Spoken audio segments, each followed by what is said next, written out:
Hello everyone, welcome back to the YouTube channel.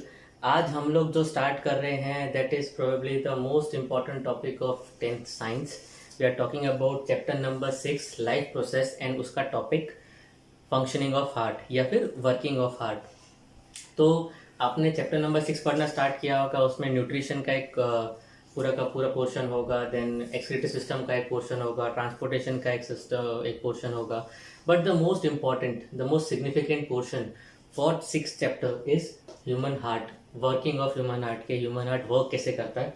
तो आज हम लोग उसी टॉपिक को डिस्कस करेंगे। I will explain you how the heart functions, heart का फंक्शनिंग कैसा है। एंड थोड़ा अलग होगा, जो आपको टेक्स्ट बुक में दे रखा है वो डायग्राम मैं आपको नहीं बना के दूंगा, वो आप घर पे स्टडी आराम से कर सकते हैं। मैं आपको उसका फंक्शनिंग बताऊंगा एकदम इजी मैनर में, ताकि आपको स्टेप बाय स्टेप उसका मतलब पता चले कि कौन सा चैम्बर क्या काम करता है और किस तरीके से पूरा हार्ट का फंक्शनिंग होता है। सो आई होप ये वीडियो देखने के बाद आपको हार्ट के फंक्शनिंग का कॉन्सेप्ट बड़े अच्छी तरीके से क्लियर हो जाएगा। So let's get started. So will start with human heart के। सबसे पहले तो डिस्कस करते हैं कि ह्यूमन हार्ट है क्या, ज़रूरत क्या है। तो ज़रूरत ये है कि हमारी body it is made up of cells. सबसे बेसिक स्ट्रक्चर जो है दैट इज सेल। सेल को एनर्जी चाहिए, और एनर्जी कहाँ से मिलती है? From oxygen. अब जब हम ऑक्सीजन इनहेल करते हैं तो वो ऑक्सीजन पूरी बॉडी में नहीं जाता।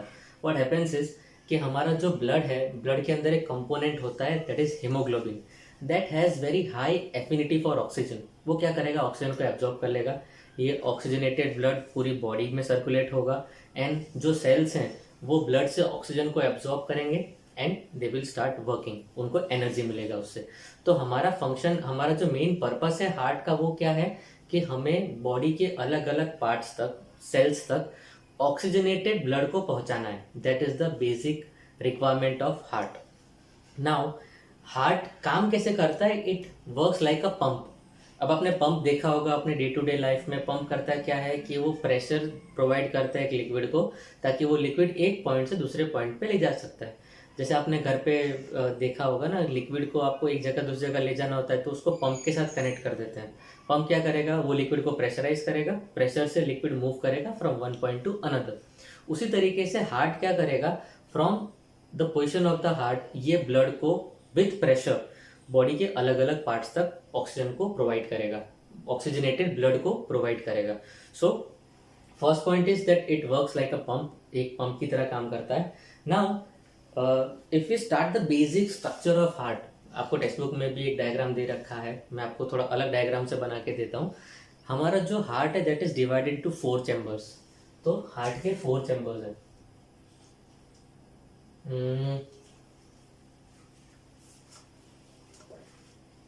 सबसे पहले हार्ट को 4 चैम्बर्स में डिवाइड करें। मैं स्क्वायर बना रहा हूं सिर्फ इसलिए ताकि आपको उसका वर्किंग पता चले। मैं आपको एग्जैक्ट डायग्राम है वो टेक्स्ट बुक का बनाना है, एग्जाम में स्क्वायर डायग्राम मत बना देना। ये सिर्फ आपके वर्किंग आपको अच्छी तरह समझ में आए, ये उसके लिए मैंने बनाया। एंड देन स्क्वायर बनाने के बाद उसको 4 चैम्बर्स में डिवाइड करो। Our heart is made up of 4 chambers, तो हम लोग 4 चैम्बर्स में उसको ऐसे डिवाइड कर देते हैं। अब एक फैक्ट है that our 2/3 of our heart is situated on the left hand side of the body and 1/3 of our heart is situated on the right hand side of the body। और because ये body का left hand side है, heart का left hand side है, इसलिए हम इसको left side बोलेंगे एंड इसको राइट साइड बोलेंगे, जो हमारी बॉडी के प्लेसमेंट के हिसाब से। This much part is on the left hand side and this much part is on the right hand side. Now we are divided into 4 chambers. नाम दे देते हैं 1 2 1 2। ये 1 2 1 2 क्यों दिया ये आपको भी पता चलेगा। Now entrance and exit mark कर देते हैं।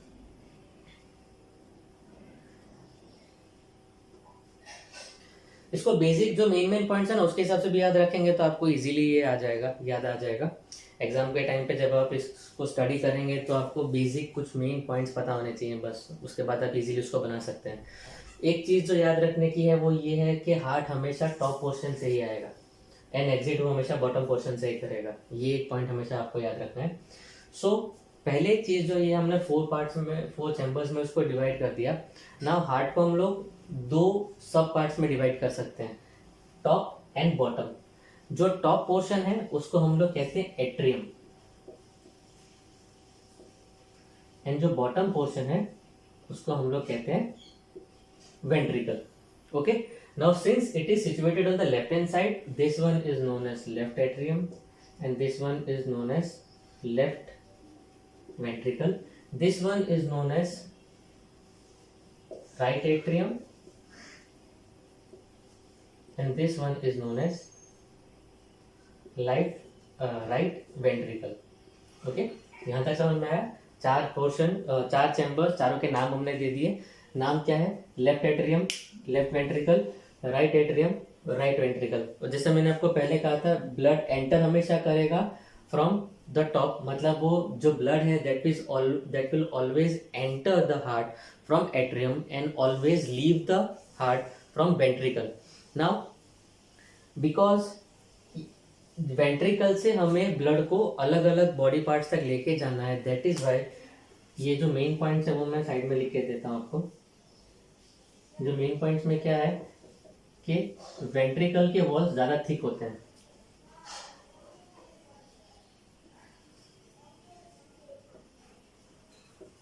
ठीक है, वेंट्रिकल के वॉल्स ज्यादा थिक होते हैं. क्यों? बिकॉज उसको हार्ट से ब्लड को बॉडी के अलग अलग पार्ट्स तक लेके जाना है. कहाँ कहाँ जाएगा ये हम लोग अभी डिस्कस करना स्टार्ट करते हैं. अब मेन चीज़ जो मेन पॉइंट्स हैं हार्ट के फंक्शनिंग से पहले हम लोग वो डिस्कस कर लेते हैं कि हमारे जो बॉडी है उसमें दो तरह का ब्लड होता है. एक होता है oxygenated blood, that is oxygen rich blood, and the second one is deoxygenated blood, that is carbon dioxide rich blood. क्या होता है कि जब हमारा हार्ट फंक्शन करता है तो क्या करेगा, वो ब्लड को हार्ट से बॉडी के अलग अलग पार्ट्स तक लेके जाएगा. जो ब्लड के अंदर का ऑक्सीजन है वो सेल्स कंज्यूम कर लेंगे, then they will provide carbon dioxide as the waste product of the cell to the blood. क्या करेंगे, सेल्स कंज्यूम कर लेंगे, उसको एनर्जी मिलेगा and they will excrete a waste product and that waste product is carbon dioxide. तो blood क्या करेगा, carbon dioxide को लेके चलेगा. Now that blood would be carbon dioxide rich blood, और वो ब्लड भी वापस हार्ट में आएगा एंड हार्ट से फिर वो लंग्स में जाएगा. हमारी बॉडी में लंग्स भी एक बॉडी पार्ट है जिसका काम क्या है, it works as an exchange chamber, के ऑक्सीजन इनहेल कराएगा एंड कार्बन डाइऑक्साइड एक्सहेल कराएगा. देयरफॉर जो हार्ट के अंदर फर्स्ट टाइम ब्लड एंटर करेगा, दिस हमारा जो हार्ट में ब्लड फर्स्ट टाइम एंटर करता है that enters from this left atrium, वो आता लंग से है. एंड यहाँ से जब हमारा ब्लड वापस जाएगा तो राइट वेंट्रिकल से भी वापस वो लंग्स में ही जाएगा पहले. So what will happen, will start the working. अच्छा, एक और पॉइंट इसमें याद रख लें, that we do not want our two types of blood to mix with each other. हमें ये नहीं चाहिए कि oxygenated blood and deoxygenated blood ये दोनों मिक्स हो जाएं. अगर ये दोनों मिक्स होंगे then heart will not function properly. तो ये दोनों मिक्स ना हो इसके लिए वाल्व्स दे रखे हैं. वाल्व्स क्या करेंगे, they will not allow to mix them. And एक और प्रोविजन दे रखा है हार्ट के अंदर, दिस वॉल्व, ये क्या करेगा कि ये इसको सेप्टम कहते हैं. इसका काम क्या है कि ये जो ऑक्सीजनेटेड ब्लड है एंड डीऑक्सीजनेटेड ब्लड है ये दोनों में मिक्स ना हो जाए, मिक्सचर ना हो, उसके लिए यहाँ पे बीच में एक सेप्टम दे रखा है.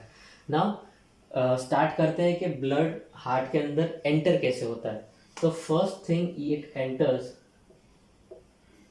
ब्लड एंटर्स, इसको हम लोग L1, L2 और R1, R2 ऐसे भी दे सकते हैं for just making it as simple. Blood enters L1, that is left atrium. कहां से आता है, फ्रॉम द लंग्स. लंग से जब उसको कार्बन ऑक्सीजन मिलता है देन ब्लड क्या करेगा, ब्लड ऑक्सीजन को कैरी करेगा एंड देन वो पूरी बॉडी पार्ट्स में लेके जाना है. तो पहले हार्ट में आएगा, तो हार्ट में पहले लंग्स के थ्रू ब्लड एंटर होता है at left atrium, that is L1. अब क्या होता है, हार्ट, अगर आपने कभी एनिमेटेड वीडियो देखा होगा, ऑब्वियसली आपने जरूर देखा होगा, तो वो ऐसे ऐसे कॉन्ट्रैक्ट एंड रिलैक्सेशन करता है. एक रिदमिक प्रोसेस है. रिदमिक प्रोसेस मीन्स एक बार कॉन्ट्रैक्ट होगा, फिर रिलैक्स होगा, फिर कॉन्ट्रैक्ट होगा, फिर रिलैक्स होगा. जब मैं ऐसे कर रहा हूँ दैट मीन्स मैं कॉन्ट्रैक्शन बता रहा हूँ कि कोई चीज़ सिकुड़ती है, एंड जब मैं ऐसे करता हूँ दैट मीन्स वो रिलैक्स होता है. ओके, तो फर्स्ट थिंग क्या होगी कि ब्लड विल एंटर L1. अब जैसे ही किसी भी चीज़ में ब्लड एंटर होता है, जैसे आपने फॉर एग्जांपल अगर मैं दूं तो एक बलून आपने देखा है, बलून में जैसे ही हम लोग हवा भरते हैं तो क्या करता है, वो उसका वॉल्यूम एक्सपांड होता है, उसको हम लोग कहते हैं कि रिलैक्सेशन प्रोसेस है। तो उसी तरीके से ब्लड के ये जो लेफ्ट एट्रियम है, जैसे ही उसके अंदर ब्लड आएगा, ये जो चैम्बर है वो रिलैक्स करेगा, मतलब वो थोड़ा फैलेगा। वो थोड़ा रिलैक्स होने का मतलब है उसका वॉल्यूम थोड़ा बढ़ेगा। इसमें रिलैक्सेशन एंड कॉन्ट्रैक्शन, ये रिदमिक प्रोसेस है। तो पहले रिलैक्स होगा and then what will happen, तुरंत नेक्स्ट सेकेंड वो कॉन्ट्रैक्ट भी होगा। तो जब ये कॉन्ट्रैक्ट होगा तो जो ब्लड है ना वो एंटर होगा फ्रॉम L1 टू L2। यहाँ पे भी वाल्स होते हैं, बट ये वाल्स का आपको 12th में पता चलेगा, अभी इसका 10th में कोई काम नहीं है, इसलिए आपको डायग्राम में भी वाल का नाम दिया नहीं है, डिस्क्राइब नहीं किया है। सो क्या होगा, second after contraction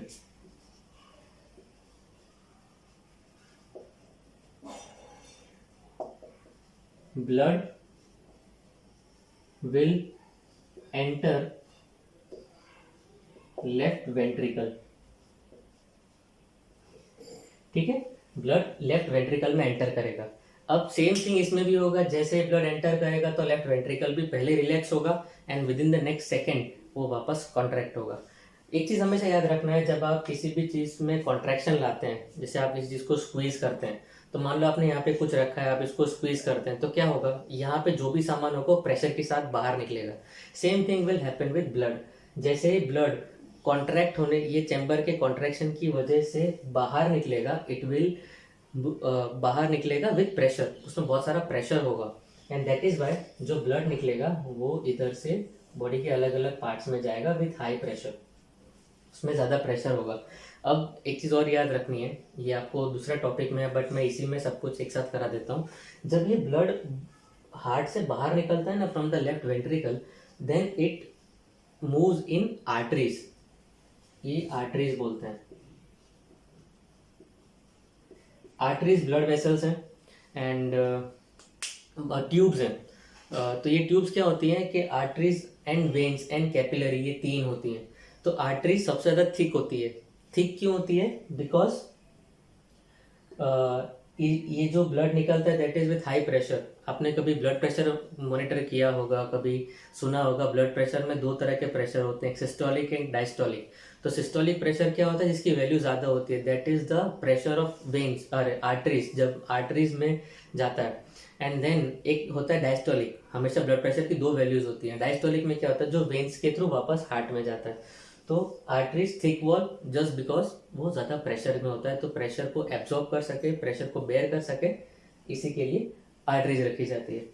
now arteries से क्या होगा, आर्टरीज एक सिंगल ट्यूब्स है, वो फिर सेपरेट होती जाएगी बहुत सारी छोटी छोटी अलग अलग ट्यूब्स में, उनको हम लोग कहते हैं कैपिलरीज। ये ऐसे बहुत सारी छोटी छोटी और ट्यूब्स में डिवाइड होती जाएंगी, these are known as capillaries.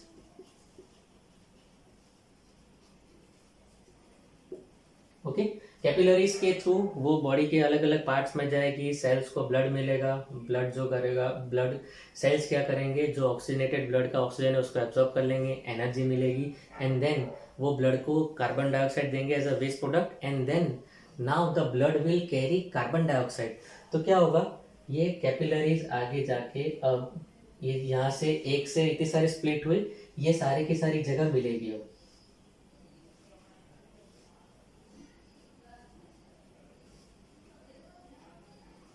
And these would be known as veins.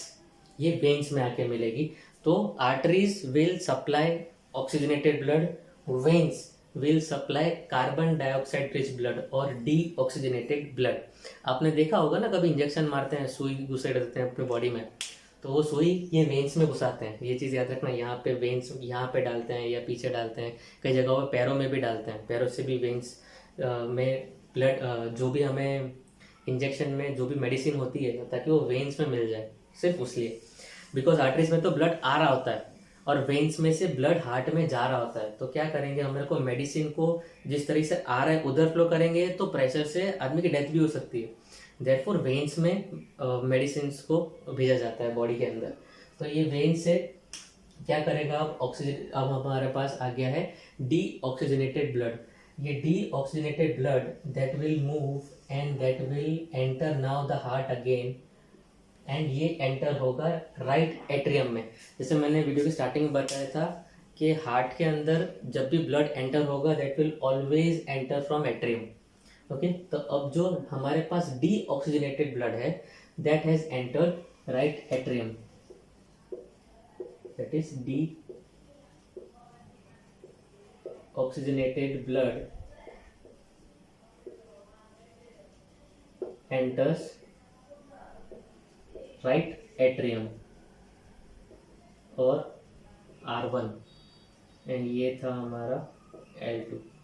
Okay, again वही का वही प्रोसेस कि जैसे ही एट्रियम के अंदर ब्लड एंटर करेगा इट विल रिलैक्सेशन आएगा, then within the next second it will contract. तो कॉन्ट्रैक्ट होने के बाद वो वापस राइट वेंट्रिकल में आएगा। राइट वेंट्रिकल में आने के बाद यहाँ पे लिख देते हैं आफ्टर कॉन्ट्रैक्शन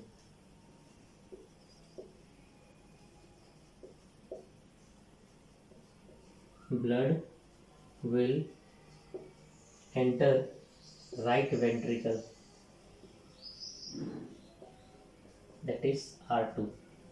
ओके, अब अगेन जैसे वेंट्रिकल में एंटर होगा पहले रिलैक्सेशन होगा, रिलैक्सेशन होने के बाद थोड़ी with in the next second contraction होगा, एंड कॉन्ट्रैक्शन होने के बाद अब जो ब्लड है ये यहाँ से निकलेगा and that will go through, किधर जाएगा, it will enter the lungs. अच्छी तरह लिखना पड़ेगा यार, मेरी हैंडराइटिंग बहुत अच्छी है। It will enter the lungs. Lungs में क्या करेंगे, जो कार्बन डाइऑक्साइड होगा ब्लड का वो लंग्स एब्जॉर्ब कर लेगा एंड देन एक एक्सचेंज होगा गैस का, फिर वो ऑक्सीजन बाहर का लेगा, वही ब्लड में बाद में ऑक्सीजन आ जाएगा and that blood will enter again through L1। तो फिर यहाँ पे मैं लिख देता हूँ एक्सचेंज ऑफ गैस, ठीक है। ये आया CO2 वाला, CO2 rich blood, and then from this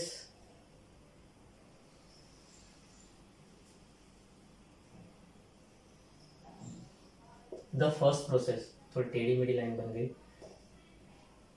चलेगा, अपना क्या जा रहा है, that is oxygen rich blood, ठीक है। तो इस तरीके से पूरा का पूरा हार्ट फंक्शन करेगा। एकदम ब्रीफ में एक बार देख लें, 4 chambers, left atrium, left ventricle, right atrium, right ventricle. Left atrium में ऑक्सीजन रिच ब्लड एंटर होगा, यहाँ पे पहले रिलैक्सेशन होगा ब्लड के एंटर होने से, देन कॉन्ट्रैक्शन होगा बिकॉज एक रिदमिक प्रोसेस है रिलैक्सेशन कॉन्ट्रैक्शन का। जैसे ही कॉन्ट्रैक्शन होगा ये लेफ्ट वेंट्रिकल में आएगा, अगेन इसमें जब कॉन्ट्रैक्शन होगा तो ये बॉडी के बाहर, ये बॉडी की तरफ जाएगा, बॉडी के अलग अलग पार्ट्स में जाएगा थ्रू आर्टरीज में देन फर्दर डिवाइड होंगे टू कैपिलरीज बॉडी के अलग अलग पार्ट्स में ऑक्सीजन रिच ब्लड प्रोवाइड करेगी। जो सेल्स हैं वो ऑक्सीजन को एब्जॉर्ब करेंगे एंड कार्बन डाइऑक्साइड देंगे। कार्बन डाइऑक्साइड रिच ब्लड ये सारी कैपिलरीज मिल के वेन्स में जाएंगी एंड वेन्स में जो कार्बन डाइऑक्साइड रिच ब्लड है वो आगे जाएगा सीधा हार्ट में वापस एंटर होगा एंड हार्ट में एंटर होगा थ्रू राइट एट्रियम में एंटर होने के बाद अगेन रिलैक्सेशन कॉन्ट्रैक्शन होगा, कॉन्ट्रैक्शन होने के बाद वो राइट वेंट्रिकल में आएगा, राइट वेंट्रिकल में कॉन्ट्रैक्शन होने के बाद ये सीधा लंग्स में जाएगा।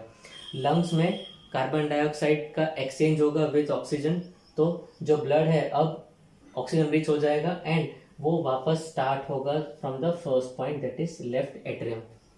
तो इस तरीके से हार्ट का पूरा प्रोसेस होता है। कुछ मेन पॉइंट्स इसके अलावा जो हैं वो ये हैं कि 4 चैम्बर्स की ज़रूरत क्यों होती है, बिकॉज जो ट्रांसपोर्टेशन ऑफ ब्लड है इससे मैक्सिमम एफिशिएंसी मिल सकती है। एक तो हमारा oxygenated blood and deoxygenated blood ये मिक्स नहीं होता, so we can ensure maximum efficiency by having 4 chambers of heart. ये मैक्सिमम एफिशिएंसी किस लिए, बॉडी टेम्परेचर को मेंटेन करने के लिए। कुछ एनिमल्स ऐसे हैं लाइक रेप्टाइल्स है, कुछ मैमल्स ऐसे हैं जिनको इतनी ज़्यादा एनर्जी की ज़रूरत नहीं पड़ती, तो व्हाट दे हैव, उनके पास 3 चैम्बर के हार्ट होते हैं और उसमें थोड़ा बहुत mixing, of oxygenated and deoxygenated blood चलता है। कुछ ऐसे भी एनिमल्स है लाइक फिश में क्या करेंगे कि फिश में सिर्फ 2 चैम्बर्स होते हैं। 2 चैम्बर्स भी कैसे कि ऑक्सीजनेटेड ब्लड जो है वो गिल्स पे जाएगा, गिल्स से बाद में बॉडी के फिश की पूरी बॉडी में ब्लड को सर्कुलेट करेंगे। अब that is only one way flow, सिर्फ एक वे फ्लो होता है, एक सिंगल साइकिल ऑफ सर्कुलेशन है। Therefore that is known as single circulation of blood. जो हमारे में है उसमें क्या है, एक बार ऑक्सीजनेटेड ब्लड जाता है और एक बार डीऑक्सीजनेटेड ब्लड आता है। तो हमारा जो साइकिल है उसको हम लोग कहते हैं डबल सर्कुलेशन साइकिल। तो ये भी आपको कुछ पॉइंट्स है जो हार्ट के आपको याद रखने पड़ेंगे। 2 चैम्बर किस में है, 3 चैम्बर किस में है, 4 चैम्बर किस में है, हार्ट का मेन फंक्शन क्या है। सेप्टम याद रखिएगा, 4 चैम्बर्स के नाम, ब्लड आएगा किधर जाएगा किधर। जब आएगा तब पहले रिलैक्सेशन होगा, नेक्स्ट सेकेंड कॉन्ट्रैक्शन होगा और वो प्रेशर से बाहर निकलेगा। सिस्टोलिक प्रेशर, डायस्टोलिक प्रेशर, उसका भी मैं आपको कहूँगा कि उसका भी एक तरीके से पढ़ना। जो टॉपिक जो उसके जस्ट बाद में येलो बॉक्स में एक टॉपिक दे रखा है ब्लड प्रेशर का, वो भी इस तरीके से पढ़ना। सो आई होप ये वीडियो देखने के बाद आपको जो बेसिक फंक्शन है हार्ट का वो समझ में आया होगा। सो भले ही मेरा डायग्राम मेरे हार्ट का स्क्वायर है, बट इवन देन जो मेन पॉइंट्स है वो मैंने आपको इसमें बताए हैं। अगर आपको ये मेरी मेथड समझाने की समझ में आई हो, अच्छी लगी हो, तो इसको शेयर ज़रूर करिएगा, सब्सक्राइब करिएगा। एंड पूरा वीडियो देखने के लिए आपका बहुत बहुत शुक्रिया।